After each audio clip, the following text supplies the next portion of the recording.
आप सभी श्रोताओं को मेरा प्रणाम। दोस्तों, मेरा नाम रोशन है।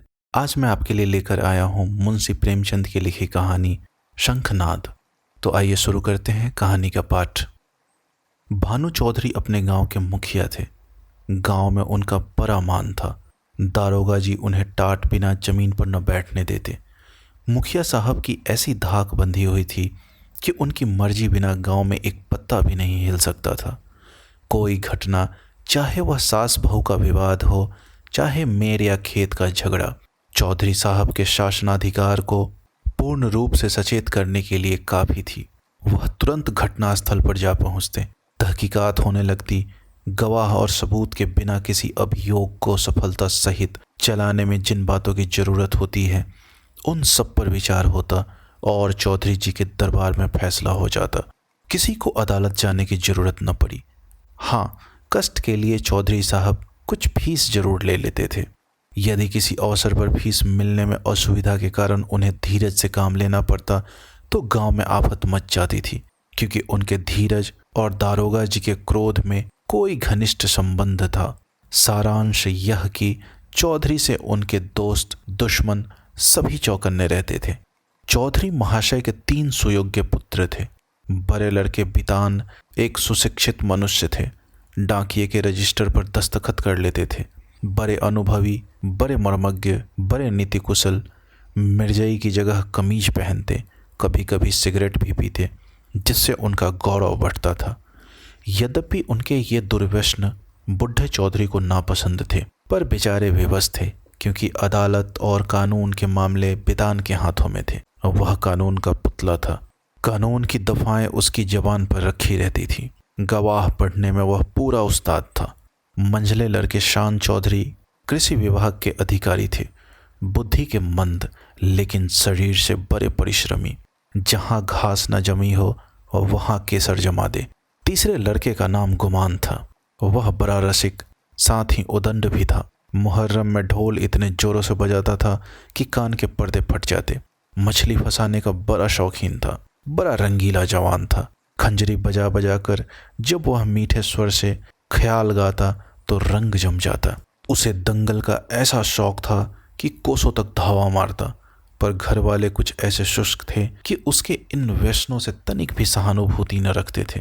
पिता और भाइयों ने तो उसे ऊसर खेत समझ रखा था। घुरकी, धमकी, शिक्षा और उपदेश, स्नेह और विनय, किसी का उस पर कुछ भी असर न हुआ। हाँ, भावजे अभी तक उसकी ओर से निराश न हुई थी। वे अभी तक उसे कड़वी दवाइयाँ पिलाई जाती थी, पर आलस्य वह राज रोग है जिसका रोगी कभी नहीं संभलता। कोई ऐसा विरला ही दिन जाता होगा कि बाके गुमान को भावजों के कटु वाक्य न सुनने पड़ते हों। ये विषैले शर कभी कभी उसके कठोर हृदय में चुभ जाते, किंतु यह घाव रात भर से अधिक न रहता। भोर होते ही थकान के साथ ही यह पीड़ा भी शांत हो जाती। तड़का हुआ, उसने हाथ मुंह धोया, बंसी उठाई और तालाब की ओर चल खड़ा हुआ। भावजे फूलों की वर्षा किया करती। बुढ़े चौधरी पैंतरे बदलते रहते और भाई लोग तीखी निगाह से देखा करते, पर अपनी धुन का पूरा बांका गुमान उन लोगों के बीच इस तरह अकड़ता चला जाता जैसे कोई मस्त हाथी कुत्तों के बीच से निकल जाता है। उसे सुमार्ग पर लाने के लिए क्या क्या उपाय नहीं किए गए। बाप समझाता, बेटा ऐसी राह चलो जिसमें तुम्हें भी पैसे मिले और गृहस्थी का भी निर्वाह हो। भाइयों के भरोसे कब तक रहोगे? मैं पका आम हूँ, आज टपक पड़ा या कल, फिर तुम्हारा निवाह कैसे होगा? भाई बात भी न पूछेंगे। भावजों का रंग देख रहे हो, तुम्हारे भी लड़के बाले हैं, उनका भार कैसे संभालोगे?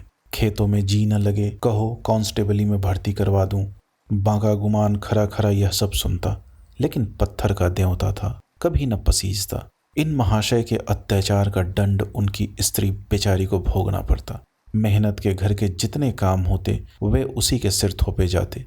उपले पाथती, कुएं से पानी लाती, आटा पीसती, और तिस पर भी जेठानियां सीधे मुंह बात न करती, वाक्य बानों से छेदा करती। एक बार जब वह पति से कई दिन रूठी रही तो बांके गुमान कुछ नर्म हुए। बाप से जाकर बोले, मुझे कोई दुकान खुलवा दीजिए। चौधरी ने परमात्मा को धन्यवाद दिया। फूले न समाये, कई 100 रुपए लगाकर कपड़े की दुकान खुलवा दी। गुमान के भाग जागे।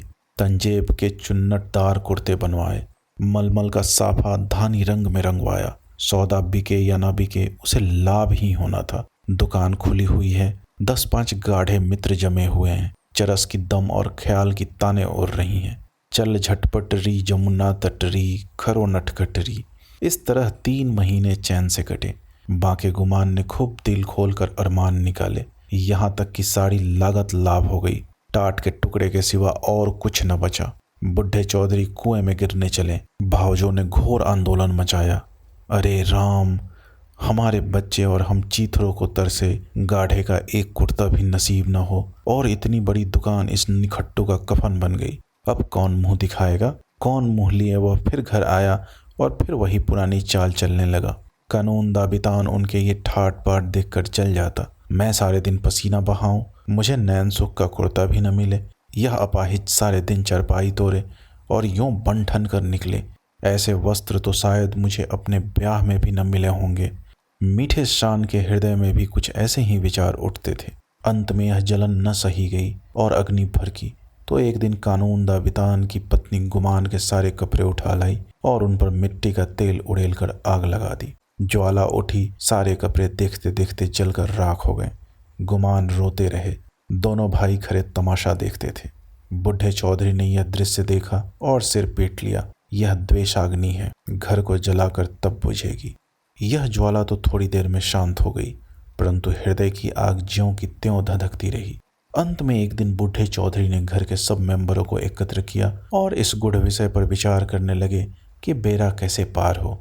बितान से बोले, बेटा, तुमने आज देखा कि बात की बात में सैकड़ों रुपयों पर पानी फिर गया। अब इस तरह निर्वाह होना असंभव है। तुम समझदार हो, मुकदमे मामले करते हो, कोई ऐसी राह निकालो कि घर डूबने से बचे। मैं तो चाहता था कि जब तक चोला रहे सबको समेटे रहूं, मगर भगवान के मन में कुछ और ही है। बितान की नीति कुशलता अपनी चतुर सहगामिनी के सामने लुप्त हो जाती थी।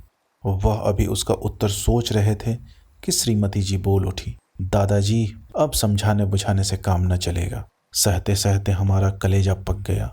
बेटे की जितनी पीर बाप को होगी, भाइयों को उतनी क्या, उसकी आधी भी नहीं हो सकती। मैं तो साफ कहती हूँ, गुमान का तुम्हारे कमाई में हक है। उन्हें कंचन के कौर खिलाओ और चांदी के हिंडोले में झुलाओ। हम में न इतना बूता है, न इतना कलेजा। हम अपनी झोपड़ी अलग बना लेंगे। हाँ, जो कुछ हमारा हो वह हमको मिलना चाहिए। बांट बखरा कर दीजिए, बला से 4 आदमी हंसेंगे। अब कहाँ तक दुनिया की लाज ढोवें। नितिज्ञ बितान पर इस प्रबल वक्तृता का जो असर हुआ वह उसके विकसित और प्रमुदित चेहरे से झलक रहा था। उनमें स्वयं इतना साहस न था कि इस प्रस्ताव को इतनी स्पष्टता से व्यक्त कर सकते। नितिज्ञ महाशय गंभीरता से बोले, जायदाद मुश्तरका, मनकूला या गैर मनकूला, आपके हीन हयात तकसीम की जा सकती है। इसकी नजीरें मौजूद हैं। जमींदार को साकितुल मिल्कियत करने का कोई इस्तहकाक नहीं है। अब मंद बुद्धि शान की बारी आई, पर बेचारा किसान, बैलों के पीछे आंखें बंद करके चलने वाला, ऐसे गूढ़ विषय पर कैसे मुंह खोलता, दुविधा में पड़ा हुआ था। तब उसकी सत्यवक्ता धर्मपत्नी ने अपनी जेठानी का अनुसरण कर यह कठिन कार्य संपन्न किया। बोली, बड़ी बहन ने जो कुछ कहा है उसके सिवा और कोई दूसरा उपाय नहीं। कोई तो कलेजा तोड़ फोड़ कर कमाए, मगर पैसे पैसे को तरसे, तन ढांकने को वस्त्र तक ना मिले, और कोई सुख की नींद सोए, हाथ बढ़ा बढ़ा के खाए। ऐसी अंधेरी नगरी में अब हमारा निवाह न होगा। शान चौधरी ने इस प्रस्ताव का मुक्त कंठ से अनुमोदन किया। अब बुढ़े चौधरी गुमान से बोले, क्यों बेटा, तुम्हें भी यही मंजूर है? अभी कुछ नहीं बिगड़ा, यह आग अब भी बुझ सकती है। काम सबको प्यारा है, चाम किसी को नहीं। बोलो, क्या कहते हो? कुछ काम धंधा करोगे या अभी आंखें नहीं खुली? गुमान में धैर्य की कमी न थी। बातों को इस कान से सुनकर उस कान से उड़ा देना उसका नित्य कर्म था। किंतु भाइयों की इस जान मुरादी पर उसे क्रोध आ गया। बोला, भाइयों की जो इच्छा है वही मेरे मन में भी लगी हुई है। मैं भी इस जंजाल से भागना चाहता हूँ। मुझसे न मजूरी होगी न होगी। जिसके भाग्य में चक्की पीसना बदा हो वह पीसे। मेरे भाग्य में चैन करना लिखा है, मैं क्यों अपना सिर ओखली में दूं? मैं तो किसी से काम करने को नहीं कहता।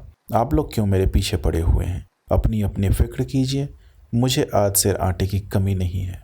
इस तरह की सभाएं कितनी ही बार हो चुकी थी, परंतु इस देश की सामाजिक और राजनीतिक सभाओं की तरह इसमें भी कोई प्रयोजन सिद्ध नहीं होता। 2-3 दिन गुमान ने घर पर खाना नहीं खाया। जतन सिंह ठाकुर शौकीन आदमी थे, उन्हीं की चौपाल में पड़ा रहता। अंत में बुढ़े चौधरी गए और मना कर लाए। अब फिर वह पुरानी गाड़ी अड़ती, मचलती, हिलती चलने लगी। पांडे के घर के चूहों की तरह चौधरी के घर में बच्चे भी सयाने थे। उनके लिए घोड़े, मिट्टी के घोड़े और नावें कागज की नावें थी। फलों के विषय में उनका ज्ञान असीम था। गूलर और जंगली बेर के सिवा कोई ऐसा फल न था जिसे वो बीमारियों का घर न समझते हों। लेकिन गुरदीन के खोचे में ऐसा प्रबल आकर्षण था कि उसकी ललकार सुनते ही उनका सारा ज्ञान व्यर्थ हो जाता था। साधारण बच्चों की तरह यदि सोते भी हों तो चौंक पड़ते थे। गुरदीन उस गांव में साप्ताहिक फेरे लगाता था। उसके शुभागमन की प्रतीक्षा और आकांक्षा में कितने ही बालकों को बिना किंडरगार्टन की रंगीन गोलियों की ही संख्याएं और दिनों के नाम याद हो गए थे। गुरदीन बुढ़ा सा मैला कुचैला आदमी था, किंतु आसपास में उसका नाम उपद्रवी लड़कों के लिए हनुमान मंत्र से कम न था। उसकी आवाज़ सुनते ही उसके खोंचे पर लड़कों का ऐसा धावा होता कि मक्खियों की असंख्य सेना को भी रणस्थल से भागना पड़ता था। और जहाँ बच्चों के लिए मिठाइयाँ थी, वहाँ गुरदीन के पास माताओं के लिए इससे भी ज़्यादा मीठी बातें थी। माँ कितना ही मना करती रहे, बार बार पैसा न रहने का बहाना करे, पर गुरदीन चटपट मिठाइयों का दोना बच्चों के हाथ में ही रख देता और स्नेहपूर्ण भाव से कहता, बहू जी पैसे की कोई चिंता न करो, फिर मिलते रहेंगे। कहीं भागे थोड़े ही जाते हैं। नारायण ने तुमको बच्चे दिए हैं तो मुझे भी उनकी न्यौछावर मिल जाती है। उन्हीं की बदौलत मेरे बाल बच्चे भी जीते हैं। अभी क्या, ईश्वर इनका मोर तो दिखावे, फिर देखना कैसा ठनगन करता हूँ। गुरदीन का यह व्यवहार चाहे वाणिज्य नियमों के प्रतिकूल ही क्यों न हो, चाहे 9 नगद सही 13 उधार नहीं वाली कहावत अनुभव सिद्ध ही क्यों न हो, किंतु मिष्ट भाषी गुरदीन को कभी अपने इस व्यवहार पर पछताने या उसमें संशोधन करने की जरूरत नहीं हुई। मंगल का शुभ दिन था। बच्चे बड़े बेचैनी से अपने दरवाजों पर खड़े गुरदीन की राह देख रहे थे। कोई उत्साही लड़के पेड़ों पर चढ़ गए और कोई अनुराग से विवश होकर गांव से बाहर निकल गए थे। सूर्य भगवान अपना सुनहला थाल लिए पूरब से पश्चिम जा पहुंचे थे। इतने में ही गुरदीन आता हुआ दिखाई दिया। लड़कों ने दौड़कर उसका दामन पकड़ा और आपस में खींचातानी होने लगी। कोई कहता था मेरे घर चलो, कोई अपने घर का न्योता देता था। सबसे पहले भानु चौधरी का मकान पड़ा। गुरदीन ने अपना खोंचा उतार दिया। मिठाइयों की लूट शुरू हो गई। बालकों और स्त्रियों का ठठ लग गया। हर्ष और विषाद, संतोष और लाभ, ईर्ष्या और क्षोभ, द्वेष और जलन की नाट्यशाला सज गई। कानूनदा बितान की पत्नी अपने 3 लड़कों को लिए हुए निकली। शान की पत्नी भी अपने दोनों लड़कों के साथ उपस्थित हुई। गुरदीन ने मीठी बातें करनी शुरू की।